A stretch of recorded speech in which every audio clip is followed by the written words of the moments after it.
How much does fear play into preventing us from grasping perspective, though? Oh no, fear is everything. Yeah, like if there was one concept that I would suggest to people to take a daily confrontation with, is fear. The problem with fear is that it lies, right? So fear tells you, hey, if you say that to that girl, she's gonna know she has you, and she'll never really be attracted to you if she knows how much you attracted to her. Don't say that, no. How we get her is when she walks by, ignore her. Right, it's a smooth, it's like, pop it on your shoulder. Fear tells you dumb shit like that, right? So, for me, the daily confrontation with fear has become a real practice for me since about three years ago. I went skydiving in Dubai, right? And skydiving is a really interesting confront with fear, right? So I gotta stand up. I'm sorry, I gotta stand up. All right. So all your friends, what happens? You go out. I dropped my thing. Yeah. So what happens is you go out the night before and you take a drink with your friends, and somebody says, "Yeah, we should go skydiving tomorrow." And you go, "Yeah, we'll go skydiving tomorrow." Yeah. And you go, "Yeah." And everybody goes, "Yeah." Right? And you go home by yourself, you're like, Right? And you're like, well, I mean, they was drunk too. Right? So maybe they not, maybe, I mean, we don't have to go. We don't have to do it. So then that night you're laying in your bed and you just keep, and you're terrified. You keep imagining over and over again jumping out of an airplane, and you can't figure out why you would do that, right? And you're laying there and you have the worst night's sleep of your life, but you still have the hope that your friends were drunk, right? So you wake up the next day and you go, down and you say where you were going to meet and everybody's there. You're like, oh, shit. All right, cool, right? So you get in the van and you don't know that your friends had the same night that you had because they're pretending like they didn't. They're like, yeah, man, my uncle's a Navy SEAL and, this is going to be great. I've been looking forward to this. And you're like, oh, my God. And your stomach is terrible. You can't eat and everything, but you don't want to be the only punk who doesn't jump out of this airplane. So you get there, and then you have this safety brief. And you're standing there, and the guys will tell you, well, if the chute doesn't open, what's going to happen is well, why the hell, what could happen? That the chute wouldn't open, right? So you do a thing, and what you do is your first jump, you're attached to a guy who is going, he's going to walk you out. So you go, and you get there, and there's an airplane, and nobody's stopping. Everybody's still going.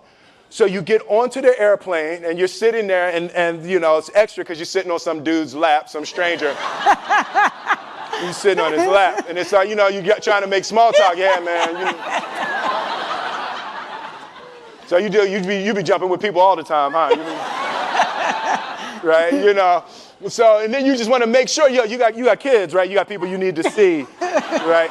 You just want to make sure he's serious, right? So you get in there. So everything's normal. So you fly and you go up to 14,000 feet, and you notice there's a light. It's red, and it's yellow and green, right? So right now the light's red. So then you start thinking at some point the light's going to go green, but you don't know what's going to happen, right?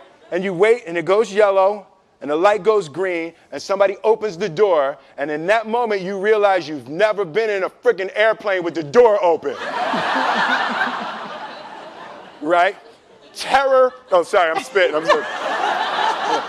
Oh, sorry. No, terror. Right? So you go, and then, if you were smart, you sat in the back so you don't go first, right? And then people start going out of the airplane. And you go, and the guy walks you up to the end of the thing, and you're standing, and your toes are on the edge, and you're looking out down to death. And they say, on 3. And they say, 1, 2, and he pushes you on 2 because people grab on 3, right? Right? And you go,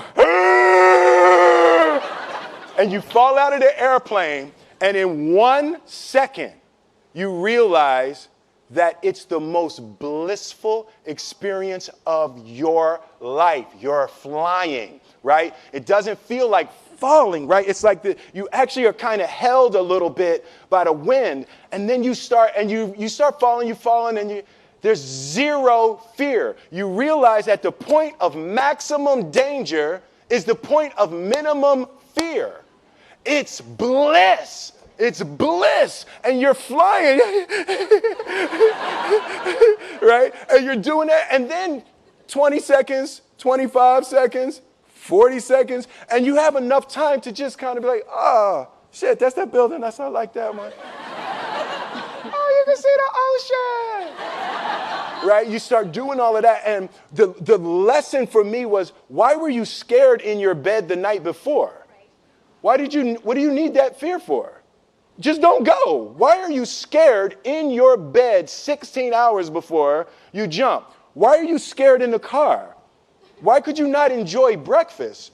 What did you need that? The fear is fear of what? You're nowhere even near the airplane. Everything up to the stepping out, there's actually no reason to be scared. It only just ruins your day.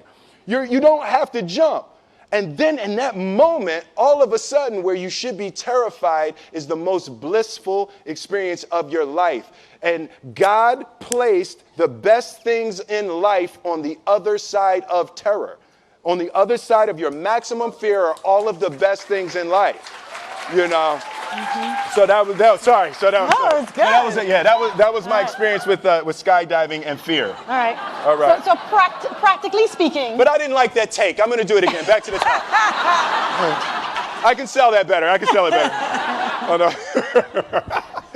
When you decide to do something like that, like how does it work practically? Do you call your wife and be like, I might be dead tomorrow? Right. No, but that's. But I made a drunk promise. Yeah, I made a drunk promise. Yeah.